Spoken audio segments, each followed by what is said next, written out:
Buenas. Mando notícias da Bolívia, um país literalmente de altos e baixos. No lado leste, que eles chamam de Oriente, as planícies.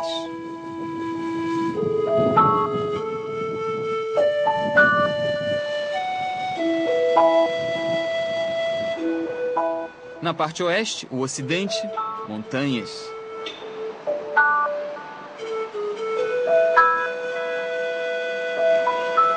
Na porção ocidental da Bolívia, situações de pobreza extrema fazem parte do cotidiano. Muita gente vive do cultivo de uma planta de tradição ancestral, que é a folha de coca.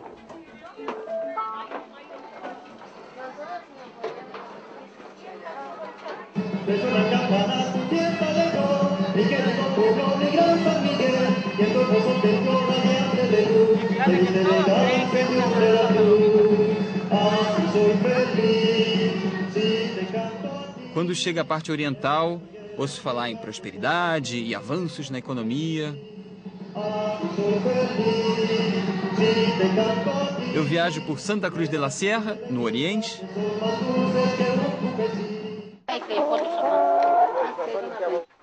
E Cochabamba, no Ocidente. 3,50 coisa cheia.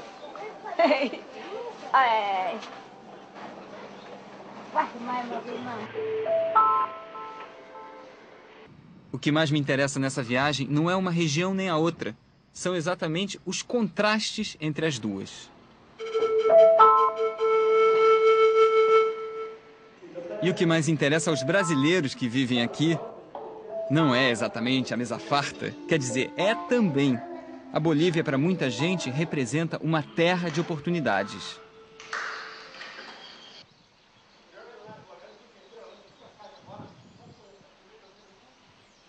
Essa viagem à Bolívia eu fiz em julho de 2006. Para ir de Santa Cruz de la Sierra a Cochabamba de avião, eu levei pouco mais de meia hora. Mas a impressão foi de ter desembarcado em outro mundo. Eu nunca tinha visto dentro de um mesmo país duas partes tão antagônicas. Mudam a paisagem, o padrão de vida e até o sentimento das pessoas em relação à pátria. Fernando Arce, ator nascido em La Paz, conhece muito bem essas diferenças. Sem exagero, parecem duas Bolívias, que nem sempre convivem de forma pacífica.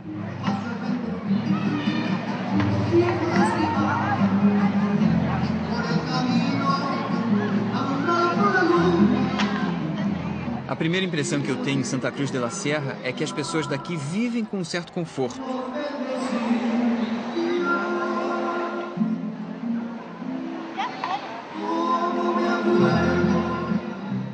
Isso, na Bolívia, é um privilégio.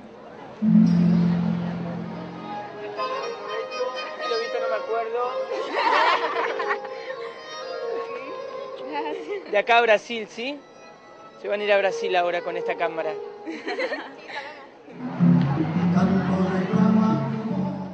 O país é o mais pobre da América do Sul. São 9 regiões administrativas, chamadas de departamentos.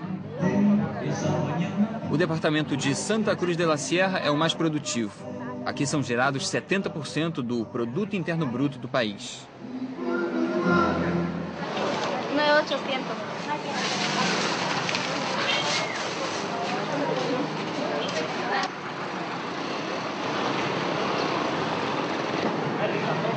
Nos arredores de Santa Cruz existem muitas e muitas fazendas de soja. E alguns dos maiores produtores são brasileiros. Eles não têm a ambição da vida moderna, eles não têm. Eles têm a vida que tem o dinheiro, guarda em casa, e para comprar seu caminhão, ou comprar alguma coisinha mais. Lo que é fabricado, pues esa es mi semilla. ¿Te gusta? Muitíssimo. Ya va a ser, cuando va a ser joven, va a venir allá a Brasil. Y va a conocer muchos brasileros y brasileros también. Muitos brasileiros têm propriedades e estão crescendo lá através da soja. E os brasileiros realmente estão invadindo, né, Santa Cruz. Tem muito brasileiro na Bolívia, até em La Paz. Muita gente que vai estudar lá, até porque é mais barato, né? Mas tem muita gente abrindo negócios em Santa Cruz, porque é do lado, é barato. E uma certa vontade de ter também os brasileiros ali, porque os brasileiros trazem dinheiro também.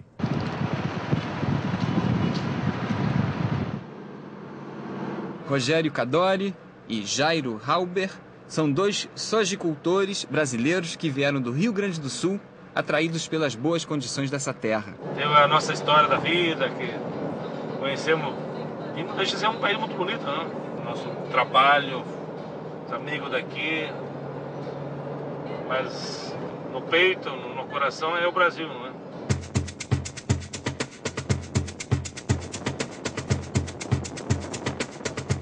Estamos indo visitar as fazendas dos dois, que ficam a 120 quilômetros, mais ou menos, de Santa Cruz. Mudou o clima totalmente na chegada nossa aqui, que de 10 anos, algumas colheitas foram boas, o resto foram por falta de chuva. Tivemos todo mundo, a maioria dos brasileiros que chegaram aqui tiveram um problema. Rogério e Jairo me contam que perderam muito dinheiro nos anos 90, logo que chegaram aqui. Muitos brasileiros foram embora, fugiram, se afastaram da Bolívia. Aí onde começou a ter os bancos, o negócio da agro ficou difícil para todo mundo. Muitos brasileiros voltaram para casa nessa época, falidos e deixando dívidas na Bolívia.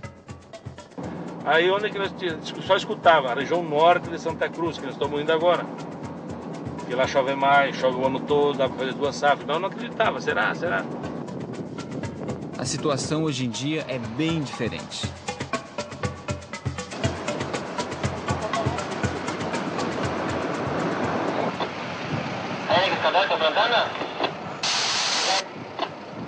Ya estoy pasando aquí un gringo, ¿no?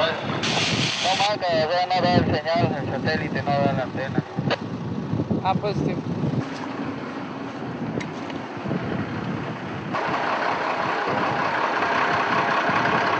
Mucho borracho, la cuerda, ¿no? Coca. Creo que le falta todavía más, ¿no? Pensé que se había molestado, que estaba como un hinchazo. Parece dolor de muela.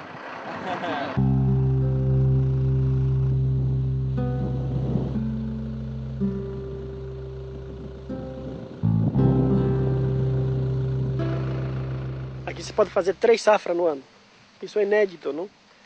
Por causa que esse foi colhido aqui em abril, em março, em abril plantamos de novo, então para colher daqui 10 dias. E plantamos de novo para colher em dezembro. Então dá para fazer 3 safras.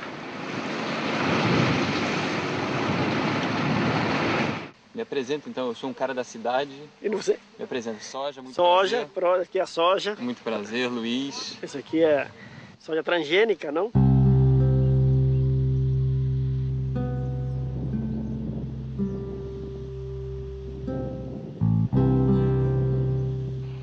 Haveria risco de confisco dessas terras, do governo tomar essas terras dos brasileiros? Existe esse temor? Nós apoiamos moralmente, nós acreditamos mais do que as pessoas daqui. Porque no governo Evo Morales? Nós acreditamos, porque na verdade acho que a gente sente que ele depende de nós aqui. Que é um setor produtivo que nós não estamos afetando, nós não estamos destruindo, assim, nós estamos mostrando o que faz parte da nossa tecnologia, esse avanço, esse progresso do nosso brasileiro aqui dentro. E eu acho que se ele tem a consciência de nós aqui dentro, o que estamos fazendo para o país, para ele, politicamente ou como produtos para exportação e importação, que depende, tudo isso gera o quê? Gera emprego, imposto, o que é? O governo se sente uma pessoa com recurso para o próprio governo poder ter recurso para apoiar as pessoas que ele tanto quer, que é a parte dos indígenas. Não? Os bolivianos, de uma maneira geral, estão nos vendo, a nós brasileiros, como exploradores, colonizadores? Pelo contrário, alguns sempre não sei o que são os brasileiros. Pelo contrário, a relação de brasileiro e boliviano é muito boa aqui.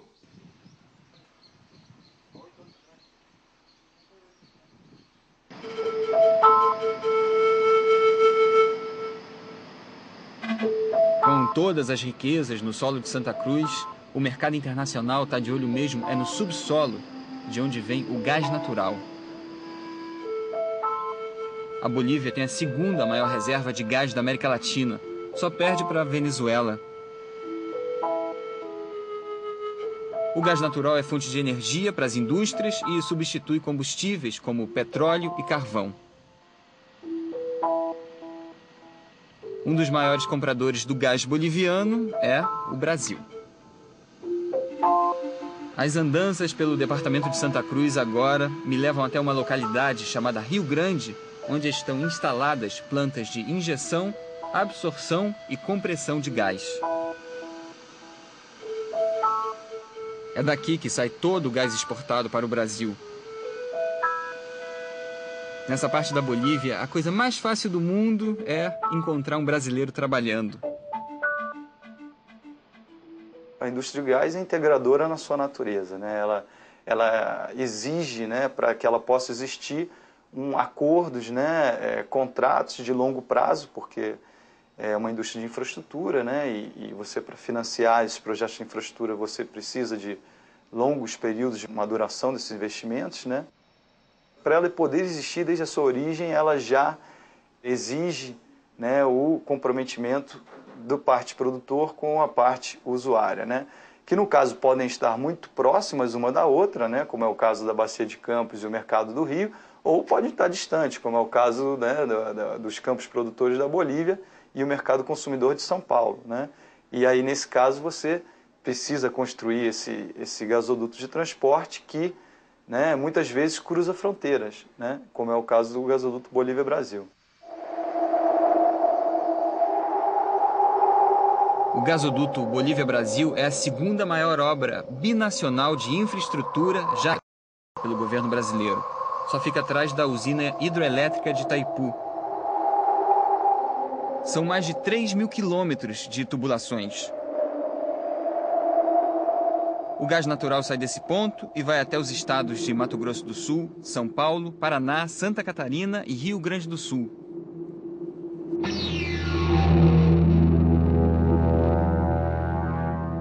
O Brasil, ele tem, o gás é mais um combustível na sua matriz energética, né? De forma que o Brasil tem outras alternativas de energia para se abastecer, né? Mas nesse momento eu diria que o gás da Bolívia é muito importante para o Brasil, sim. Abastece grande parte do Parque Industrial de São Paulo, né? E enquanto o Brasil não for capaz, né, de produzir a quantidade de gás necessário para cumprir, para abastecer a totalidade do seu mercado, ele vai precisar do gás da Bolívia. E é interessante que seja que é importante para o Brasil manter essa relação com a Bolívia, né? Até porque a Bolívia, sendo seu vizinho, né, e tendo a importância que tem a indústria de gás para a Bolívia, né, vamos dizer, é fundamental que exista esse compromisso bilateral, né?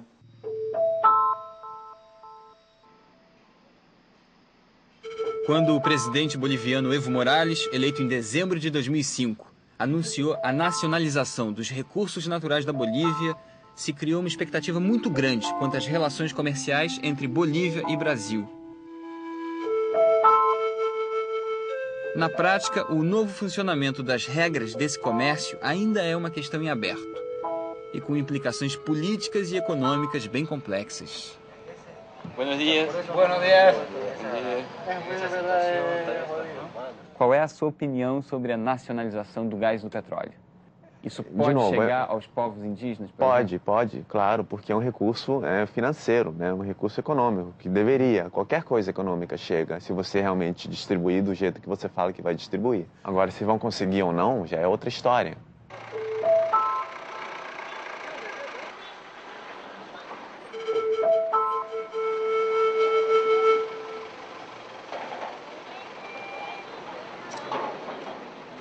Daqui a pouco a gente vai ver como funciona a economia na região de Cochabamba. Eu estive no maior centro de comercialização da folha de coca na Bolívia.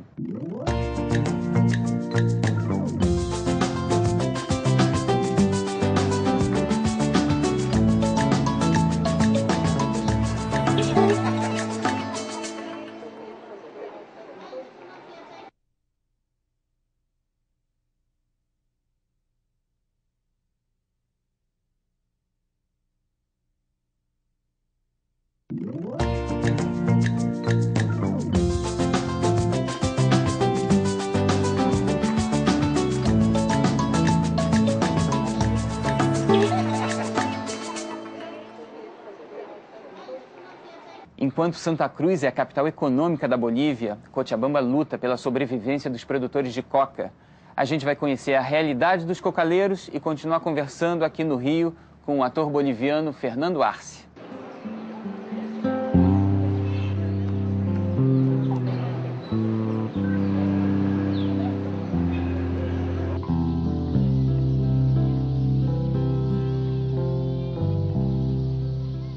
Cochabamba, altiplano boliviano, mais ou menos 2.500 metros acima do nível do mar.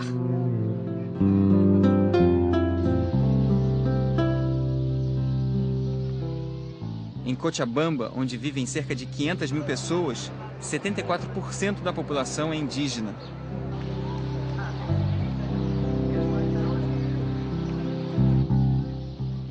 Na história da Bolívia, os índios são os que vivem com mais dificuldade.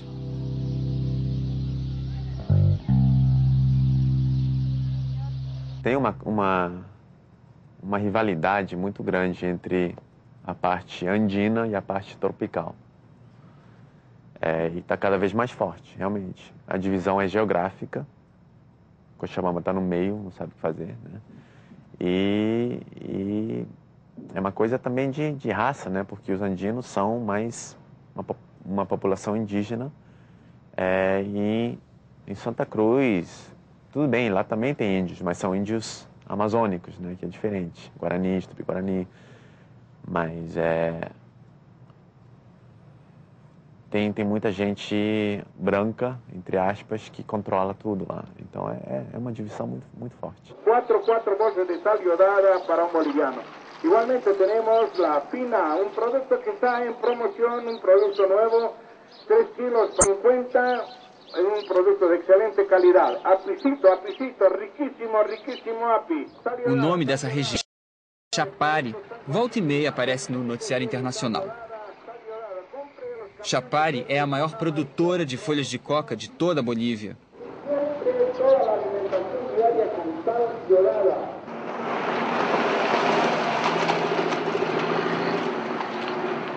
É aqui na cidadezinha de Sacaba, perto de Cochabamba, que chega toda a produção de folhas de coca da região.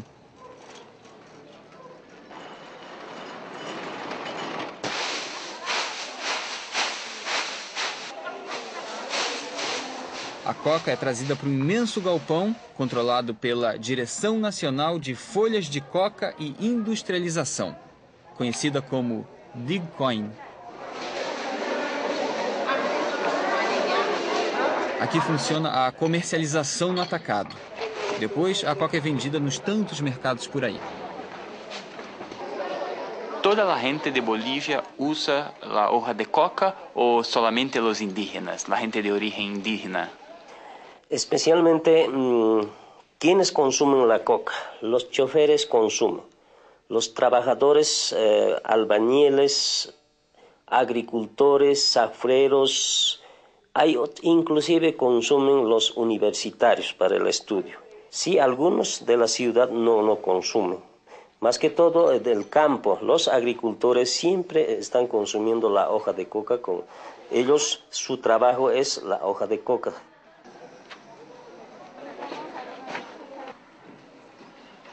La gente que vive en la altitud, en lugares altos, como aquí, Cochabamba, como La Paz, tienen en la hoja de coca una ayuda importante, ¿sí?, para la sobrevivencia. Claro, pues la hoja de coca es más que todo como alimento. Si pican la hoja de coca no le da sueño, también quita el hambre. La hoja de coca es como la cultura, ¿no? Desde aquellos tiempos que siempre ha estado la coca. Y además de eso, para nosotros, en su estado natural, la hoja de coca no es droga, sino simplemente es una planta, y nosotros decimos la hoja sagrada. A coca, arbusto nativo de países andinos como Bolívia, Peru e Colômbia, é usada na fabricação de chás e medicamentos.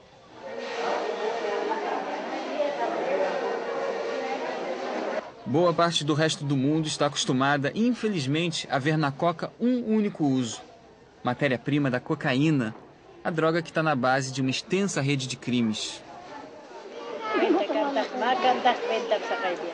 Que los que no conocen a fondo el tema de la hoja de coca, ellos piensan que la planta es directamente droga. No es así, sino que es una planta que beneficia a todas las familias del trópico de Cochabamba.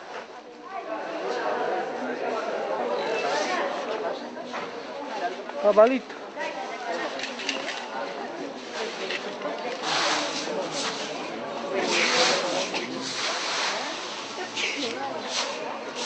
Você vê coca em tudo quanto é lado. Vê no mercado as folhas de coca vendendo para fazer chá, né? Ou para mastigar, como se fosse tabaco, né? Se deixa um punhado de folha de coca, né, mastiga um pouco, né? E deixa um punhado assim e deixa o corpo ir. Hoje chegaram 150 pacotes de folha de coca, cada um pesando 50 libras, mais ou menos 22 quilos. Somando tudo, dá mais de 3 toneladas.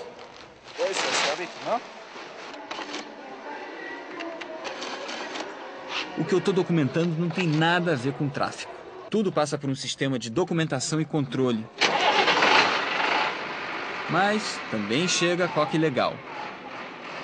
O destino dessa parte vai ser o incinerador. O trabalho aqui faz parte de uma mudança de atitude do governo boliviano com relação à cultura da coca.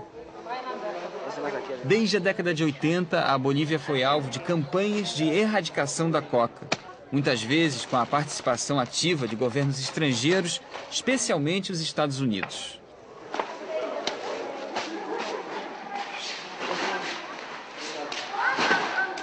Se a ideia era combater o tráfico de drogas, o que se conseguiu foi tirar o meio de sustento de milhares de cocaleiros, que é como são chamados os plantadores de coca.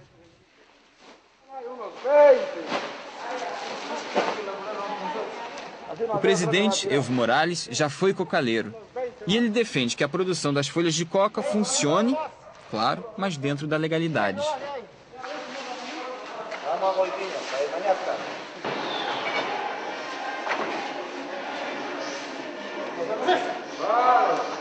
Eu não imagino você chegar na Tailândia ou no Vietnã e falar para todo mundo, gente, vamos parar de fazer arroz aqui, que não está rolando, chega. É difícil, né? Obviamente você vai ter gente, né? Eu acho que tem que plantar coca, claro, é um produto. Os Estados Unidos chegaram a tentar erradicar as plantações de coca na Bolívia. E eles conseguiram, muito, né? Erradicaram muito. Parcialmente, né? Queriam erradicar totalmente, né? Havia um projeto norte-americano de Coca Zero. Coca Zero. Isso é impensável para a Bolívia. Eu acho que é ridículo. A batalha da coca legal contra a coca ilegal. A nacionalização dos recursos naturais.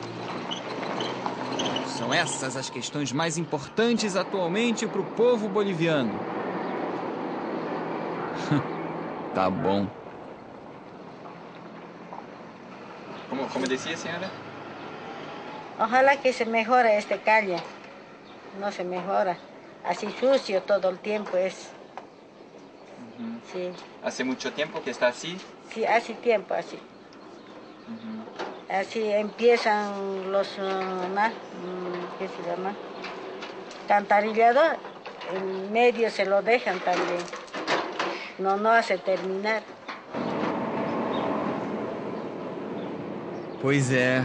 E eu que passei esse tempo todo elucubrando sobre as majestosas questões da bilateralidade do gás, das implicações diplomáticas, da relação entre o agronegócio e o PIB boliviano. Pois é. ¿Você? Sí. ¿Quién es você? Ya está lo que está trabajando en la casita. Aquí está, voy.